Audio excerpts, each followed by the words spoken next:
Waleda Oulamine, bonjour. Bonjour. On a eu l'occasion, dans de précédents entretiens, d'évoquer la question de l'accessibilité de la justice, mais également, on a évoqué, dans de précédents entretiens, je viens de le souligner, la question des problèmes que rencontre la justice marocaine. Cette fois-ci, on a décidé, dans une troisième thématique que nous consacrons à la justice au Maroc, de consacrer cet entretien à l'indépendance de la justice, qui n'est pas une mince affaire. L'indépendance de la justice est-elle réalisée ? Quelles sont les conditions pour qu'elle le soit ? Je voudrais avoir ton avis, l'avis de quelqu'un qui a fréquenté les couloirs de la justice marocaine. Alors, l'indépendance de la justice, vaste programme. Pourquoi vaste programme ? Parce que là encore, à l'instar d'autres domaines du droit marocain, il y a des progrès qui ont été accomplis, mais nous ne sommes pas encore à une justice totalement indépendante. Nous n'en sommes pas encore là. D'ailleurs, on aura l'occasion de voir est-ce qu'on le souhaite, on souhaite vraiment une indépendance de la justice ou pas, est-ce qu'elle est souhaitable. Pour rappel, dans l'ancien régime, avant la constitution de 2011, le ministère de la Justice dirigeait la carrière des magistrats.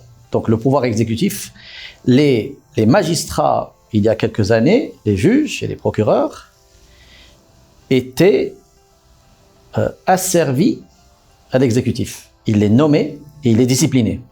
Ce qui créait une crainte chez les magistrats, une peur, et donc ils étaient enclins à faire ce qu'on leur demandait de faire.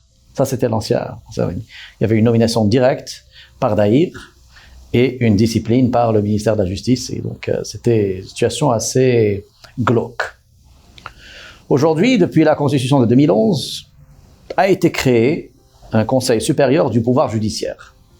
Donc, il y a eu une volonté d'amélioration de la condition d'indépendance des magistrats, mais, car il y a un mais, on peut se poser la question, je me pose la question, l'expérience peut-être n'est encore trop récente pour voir si le système fonctionne ou pas, donc moi-même je me pose la question, mais nous sommes passés d'un système où une personne ou un organisme contrôlait la carrière et la discipline des magistrats à un système où un organisme collégial allait assurer ses fonctions.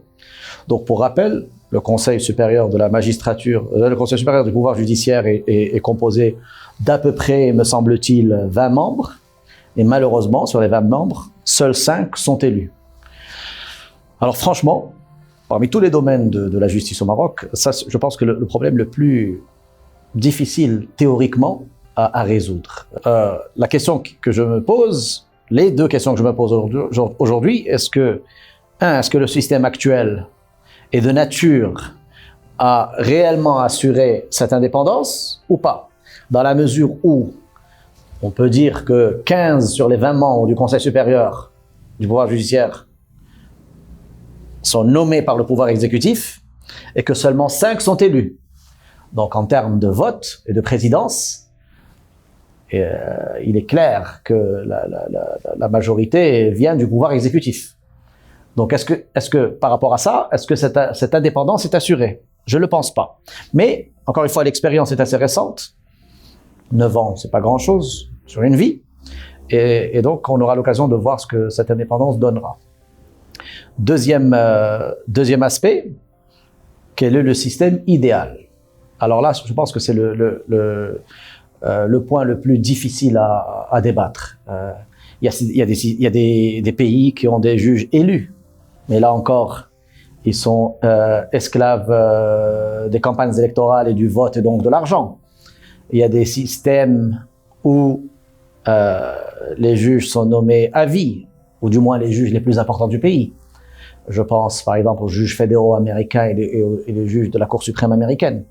J'ouvre ici une petite parenthèse, ne serait-ce que pour les juges de la Cour suprême marocaine, je pense qu'il devrait avoir une certaine forme d'autonomie, d'indépendance accrue, une sorte de liberté absolue, je dis bien absolue, de toute sanction, de tout pouvoir exécutif. Voilà. ne serait-ce au moins pour les preneurs de grandes décisions, au moins pour les juges de la Cour suprême. Et donc, quand on parle d'indépendance, il ne s'agit pas simplement d'indépendance vis-à-vis de l'exécutif, comme on l'entend généralement, donc d'indépendance vis-à-vis de son supérieur, mais également d'indépendance vis-à-vis de soi-même, par exemple. Un juge, pour illustrer cela, un juge qui est en difficulté financière est-il vraiment indépendant des tentations, indépendant d'autres propositions? Et enfin, encore une fois, je pense que le système idoine est très difficile à réaliser, à concrétiser, et il n'y a pas besoin de réinventer la roue. On peut étudier la question et s'inspirer des expériences étrangères en la matière. D'accord. La question de l'indépendance est en effet une question quasiment philosophique. Les fondateurs du régime où on suppose, on présuppose cet équilibre des pouvoirs, on pense à des philosophes des Lumières qui, dans l'idéal, prétendaient à ce que la justice puisse acquérir une forme d'autonomie et d'indépendance, raison pour laquelle on en parle dans cet entretien consacré effectivement au sujet. La question de l'indépendance dans certains pays a dépassé parfois certaines limites qu'on aurait souhaité en quelque sorte contenir. La question de l'indépendance peut aboutir, in fine, dans certains cas, à ce que d'aucuns ont appelé le gouvernement des juges. Sur les écueils à éviter pour ne pas tomber dans ces écueils-là, il faudrait aussi peut-être mener la réflexion. Absolument. Je pense notamment à l'Italie il y a quelques années où les juges avaient tellement pris de pouvoir qu'ils se faisaient un malin plaisir à contredire le gouvernement en permanence. Il est certain que cette indépendance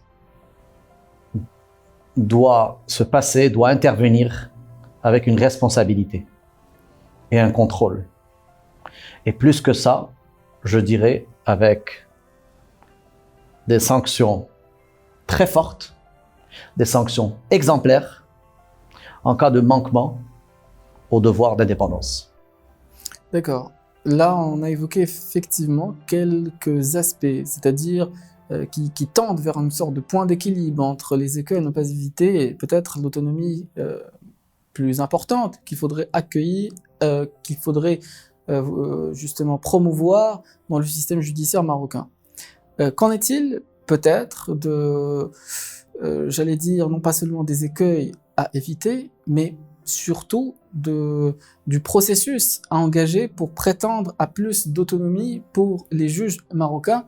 Il y a cette question des juridictions, de l'architecture judiciaire, mais aussi d'autres aspects qui peuvent, notamment financiers, qui ne sont pas des moindres, qui peuvent peut-être aussi aider à ce processus d'autonomisation de l'appareil judiciaire. Tout à fait. J'attendais cette question très pertinente. Et pour vous montrer à quel point cette indépendance, même après 2011, est très difficile à réaliser, le droit syndical, le droit associatif, le droit syndical des magistrats, ce fut pour eux, et sans être expert en la matière, mais ce fut pour eux un combat. J'en ai vu quelques épisodes. J'en ai vécu quelques épisodes. Mais à l'époque, il y avait un syndicat, on peut dire, pro-gouvernemental, qui est la Ouidadiya Hassaniya des magistrats. Et après 2011, certains jeunes magistrats, surtout des jeunes, ont créé le club des magistrats, Nadir Khodat. Imaginez-vous qu'ils ont dû manifester en robe verte, ce qui est peut-être un précédent unique au Maroc, une fois, pour qu'on leur permette de créer leur association pour revendiquer leurs droits. La revendication de leurs droits n'est que de nature à accroître leur indépendance. Mais pour montrer un petit peu ce contrôle de l'exécutif, ce contrôle désiré de l'exécutif sur l'appareil judiciaire, il leur avait été créé des bâtons dans les roues. Ce qui, heureusement, a été dépassé. Et donc ce club a existé, existe encore. Et il recense une bonne partie, si ce n'est à ma connaissance, la moitié des magistrats du Maroc. Et donc, il y a une évolution vers un renforcement de cette indépendance et de cette autonomie. Elle doit être contrôlée. Elle ne peut pas être illimitée pour ne pas aboutir au gouvernement des juges. Mais il y a encore matière à faire. C'était un parfait propos d'esquisse pour notre prochain entretien, le 4e, qui sera consacré cette fois-ci aux réformes au Maroc. Donc cela me permet de te remercier de ta participation lors de cet entretien, puisque en effet il augure une 4e partie qui sera dévolue parfaitement, complètement à la réforme du système judiciaire marocain. Je te remercie et j'ai hâte.